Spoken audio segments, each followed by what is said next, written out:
Good evening, everyone, and welcome back to our channel. I am Twinkle Quadra from IME Law College and currently a legal intern at Lexis and Company. And today, the topic that I am going to start is general exception under IPC. So, whenever a person commits crime, there are defenses that is given to that person so that he or she can prove that they haven't committed the crime or they have committed that thing in a good way or under a mistake of fact, right? So these are general exceptions that start from section 76, and I have told you from section 96 to 103 that are private defenses already. So rest of the section I will cover in this, that are the initial section. I started with the private defense because it is very interesting topic, so remaining I will cover in this video. So 76 says act done by a person bound or by mistake of fact believing himself bound by law. It means that if a person commits an act and if that person is bound by mistake of fact but not by mistake of law, it means that that person doesn't know about the fact but he does know about the law of that particular country or that particular state, then he will be not liable for that crime, right? Let's just take an example. For example, a soldier shot the person in front of him because his superior asked him to do so. In that case, he is bound by the mistake of fact and not law. In that case, he will not be under murder, or he will not be liable for any other offense because he was bound to do that he was his it was his duty to do that. Now let's come to 78. It says 77. It says act of judge when acting judicially. It is very clear from the heading. It means that if a judge is acting judicially and he gives any order or he gives any decision, then that will not be offense, and obviously that judge should do this act in good faith. Now 78, it says act done pursuant to the judgment or order of court. It means that if any officer of it, if any person does an act that is the order of the court that is given to that particular order, then that offense will or that act will not be considered as an offense. And if that person does that act in a good faith without without the order of that particular jurisdiction of the judge. For example, if there is no jurisdiction of that judge in that particular area, but that judge gives the order and that person follows the order in good faith, then also he will not be liable. So let's come to 79.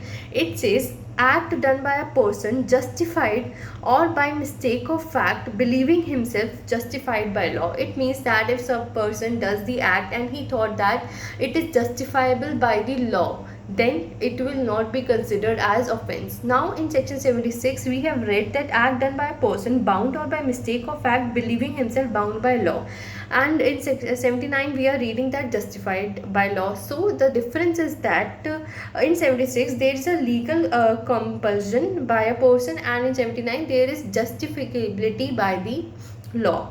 Now 80, section 80 says accident in doing a lawful act. It means that if someone is doing a lawful act in lawful means with good intention, then that accident will not be considered as offense. And let's just read the bare act of this section. It is important. It says nothing is an offense which is done by accident or misfortune and without any criminal intention or knowledge in doing of a lawful act with lawful manner by a lawful means and with proper care and caution. That means if a doctor does something in without criminal intention, or any person does something without criminal intention with good faith and with proper knowledge and whatever we say intention, then that particular person will not be under any offense. Now 81, it says act likely to cause harm but done without criminal intent and to prevent other harm. It means if you know that act is likely to cause harm that person can be affected by that act, but you are doing that act so that other harm that is more big than that first particular harm, that can be prevented, and there is no criminal intention by your side. This action is basically a defense that worked for doctors. If doctor does some act or does some operation that he knows that that patient is under a critical situation, and to save him they have to take some steps that could be likely to cause harm, but they does that act so that a bigger harm that can be prevented. Now let's come to 82. It says act of child under 7 years of age. So if some child that is below 7 years does some act, then he will be not liable for any offense, because a child don't have his or her mind, and there is a legal term that is doli in capex, that is incapable of committing offense.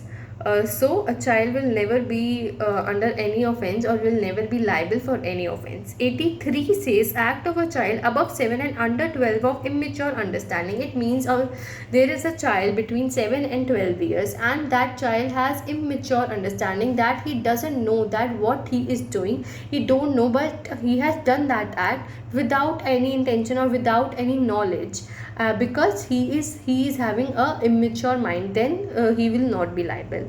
Now 84 says act of a person of unsound mind. Similarly, there is a case of unsound mind. If there is a person with unsound mind and he doesn't know, he doesn't have any knowledge or intention, but he does that act which is an offense, but he will not be liable for that offense because he is of unsound mind. Now 85 says act of person incapable of judgment by a reason of intoxication caused against his will. It means that if someone is intoxicated can be of any way, that it could be drunken, or he could given any drugs so that he is not conscious. The basic meaning is he is not conscious, and he does something, then also he will not be liable. And here the most important thing is that he should be intoxicated by any other person, and he doesn't know about that thing. For example, A has been intoxicated by B without the knowledge of A, then and A does something that is an offense, but he will not be liable because the intoxication has been done by B, not by A himself. Now 86 is the link between section 85 and 86. It says offenses requiring a particular intent or knowledge committed by one who is intoxicated. Now if a person is intoxicated voluntarily, no one has given anything to him, then he will be liable for the offense, and it will be considered that that person has complete knowledge about the thing that he or she is committing.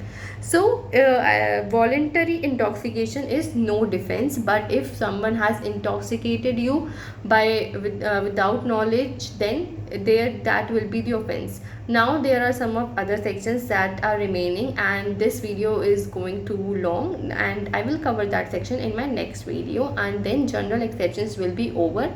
I hope you like this video, and if you have any doubt you can comment below, and also keep liking, keep sharing, and subscribe to our channel. Thank you for watching.